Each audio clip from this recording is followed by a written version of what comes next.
Welcome to our channel, Listen to My Story. Please like, share and subscribe. Some people live their lives not fully appreciating what others do for them. They start taking things for granted, thinking that that's exactly how it's supposed to be. Parents sacrifice a lot for their children, and when the children appreciate and try their best in life, that would be worth more than any words can ever describe.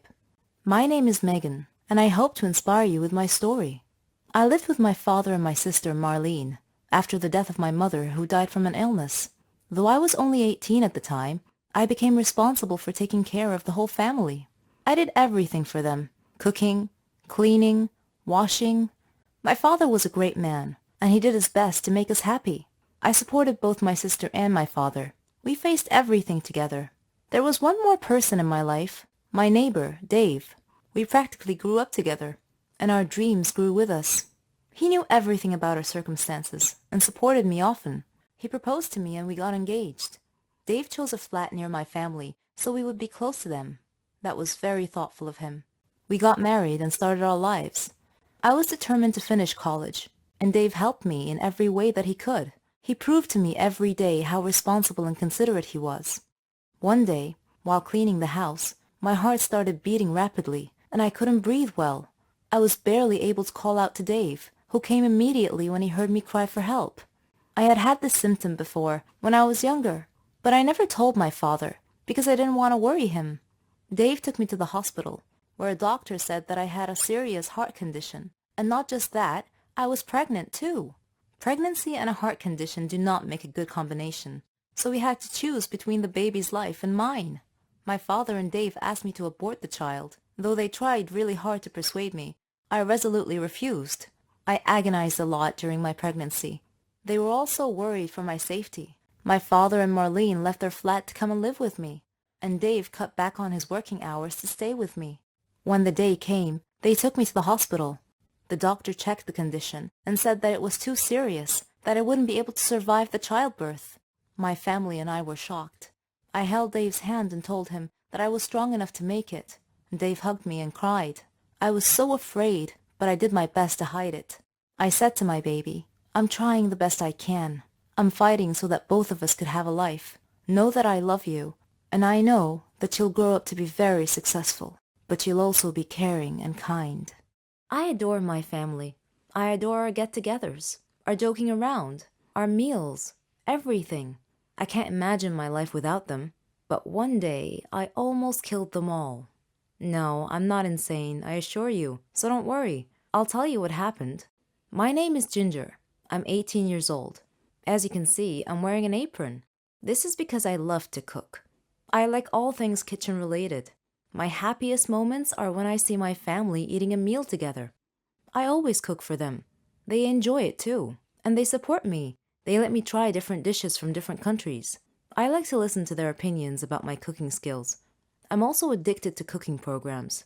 One day, my cousin Charlotte came to visit, before Thanksgiving Day.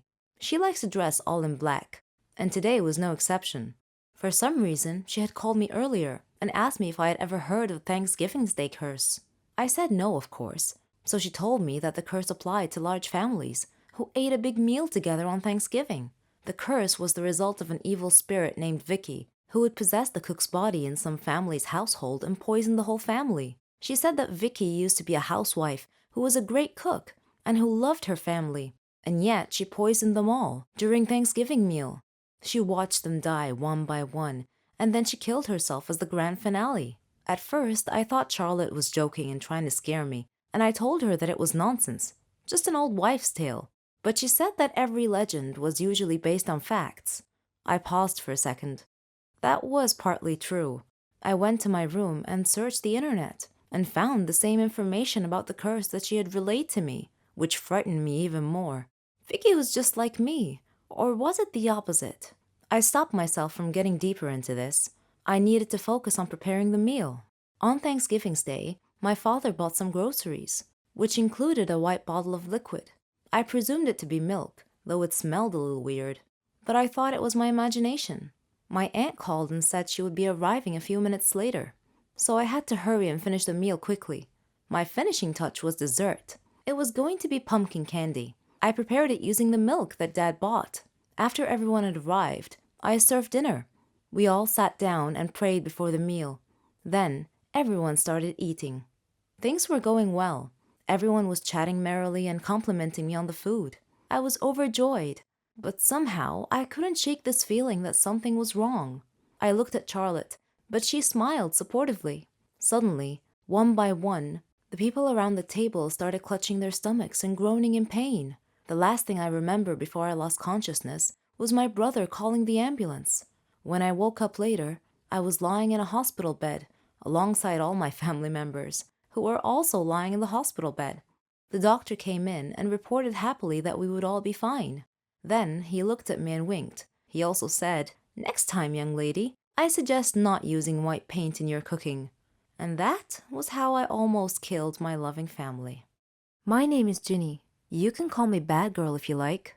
That's what the neighborhood kids called me. I have a long story to tell you. I was the eldest of 5 siblings.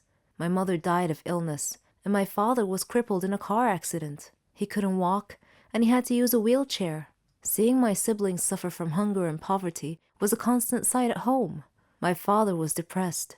Our neighbors helped us a lot, but I was constantly worried what would happen if they ever stopped, so I decided to try and find a job. I knew it wouldn't be easy because I was only 15. Who'd want to hire a 15-year-old? Though I was apprehensive and lacking confidence, I made up my mind to get a job. I went to many places: clothing shops, flower shops, grocery stores. The answer was the same: we're not hiring at the moment. One day, feeling down, I was walking aimlessly with no destination in mind, when suddenly I found myself near a hospital. On an impulse, I entered. I saw a nurse, but she seemed too gloomy to talk, so I looked around and found another nurse who looked a bit kinder. She noticed me and asked if I needed any help. I told her that I was looking for a job. Any job. I'd even mop and clean. She felt sympathy for me and told me not to worry. Then she went into the manager's office. I was worried. Was I in trouble? A minute later, she called me in to meet the manager. He seemed very kind, and he quietly asked for my name. I told him it was Jinny. He told me that Martha, the kind nurse who was helping me, told him that I was looking for any job available. He said he had a job for me, but he was concerned that it might be a problem. I felt a pang of fear and asked what the problem was. He said that I would have to work night shifts. That was it? I felt so relieved. I immediately agreed, and he said that he liked my enthusiasm and that I could start tomorrow. I was so happy. I returned home quickly, hugged my siblings, and kissed my father's hands.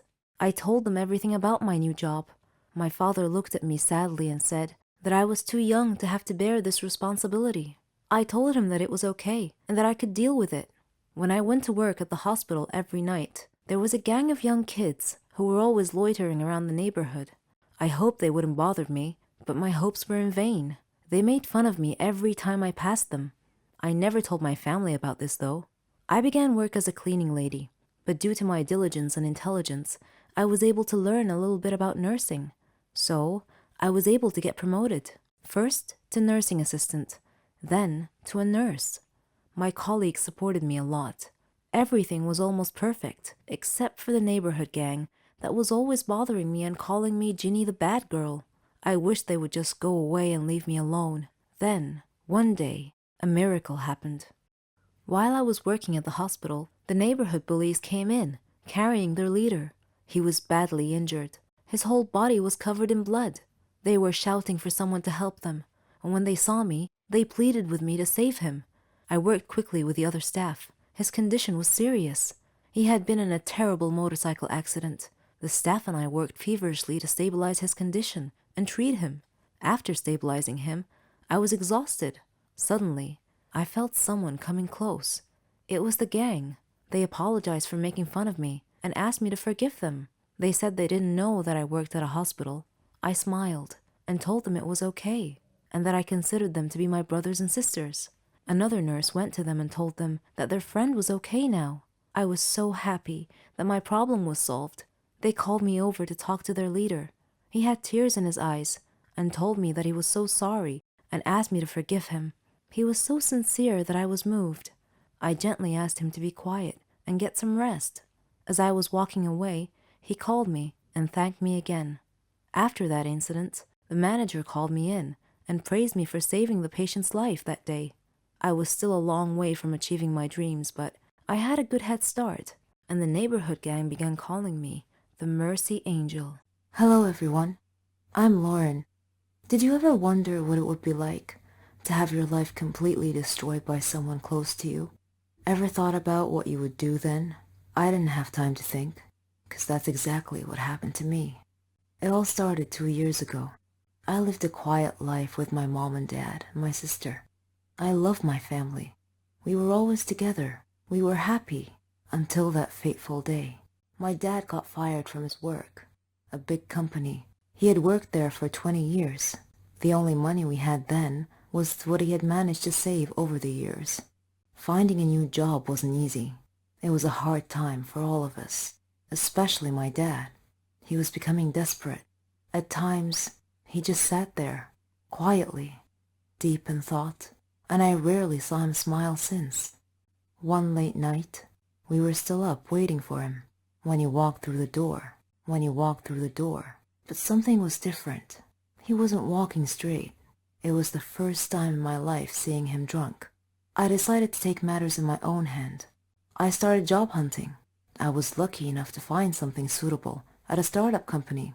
The pay was good enough, and the more I worked, the more I earned. I was trying my best to get our life back. I was giving it all I've got. My dad started asking me for money. I was more than happy to give him what he needed. I didn't even ask what it was for. Then he started asking for more. He came late almost every night, and he was never awake in the morning. It seemed like we hadn't talked together for ages. Then, money started disappearing from my purse. I got home from work one night. It had been a long day, and I was really tired. I put my bag in my room, and I went to the kitchen to find something to eat. I made myself a sandwich, then took it back to my room. But when I got to the door, I saw a shadow moving inside. I thought everyone was asleep, so I opened the door slightly and looked inside. I couldn't believe what I saw. My dad was standing over my bag, and my wallet was in his hand. He found no money in it, so he threw it on the bed and started going through my purse. At that moment, my mom came down the stairs. She had my dad's shirt in her hands and a small pack of white powder. I looked at her face. Her eyes were filled with tears. I tried to speak, but found nothing to say. My dad came out of my room. He saw us standing there. He tore the shirt and the pack from my mom's hands. He was hysterical. He started breaking things around him. Suddenly, everything changed. My mom and I were too scared to move. But then my sister came running down the stairs. He pulled her towards him and held a knife to her throat. He threatened to kill her if we didn't give him money. Without a moment's thought, I did what he asked. Things only got worse. Nothing was ever enough. He asked for more and more money, and if I refused, he'd get violent, beating up anyone in his path. I couldn't stand by and watch, so I would just give him what he wanted, until I decided enough was enough.